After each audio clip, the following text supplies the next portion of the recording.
Harrison O'Kane was trapped inside a capsized boat, 30 meters underwater, but an air pocket had formed, allowing him to breathe. I never knew if they were sharks or not. It was so dark, he said. For Harrison O'Kane, the boat's cook, the date of May 26, 2013, is one he will never forget. It marks the start of his ordeal, trapped 30 meters below the surface of the Atlantic Ocean. O'Kane told 9 News he had just woken up and was on the toilet when disaster struck. A towering wave smashed into the side of the boat just before 5 a.m., causing it to capsize.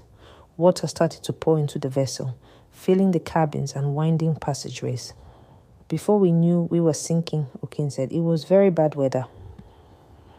We had been sailing for many years. We knew the sea. We had never had any issue before. O'Kane pulled up his boxers and started to tear through the ship, but escape was made difficult by the fact all but a couple of doors had been locked in a bid to deter potential attacks from pirates. I heard them biting something. I was scared. I had to stay and keep watch to see if something would come in my direction. And so O'Kane waited and he watched in the dark and cold.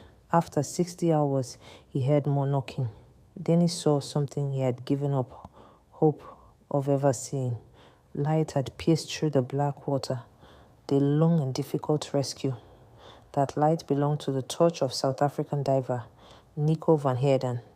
He and a crew from DCN, a global diving company, had been sent by Chevron and West African Ventures to retrieve the bodies of the crew. In total, 10 bodies were recovered. The 11th was never found.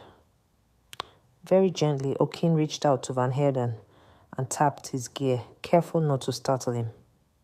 Nearly a decade on, O'Kane is back in the water. Last month, Gibbs and O'Kane reunited unexpectedly on a diving job.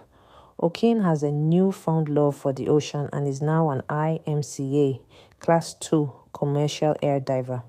He can dive to a depth of 50 meters,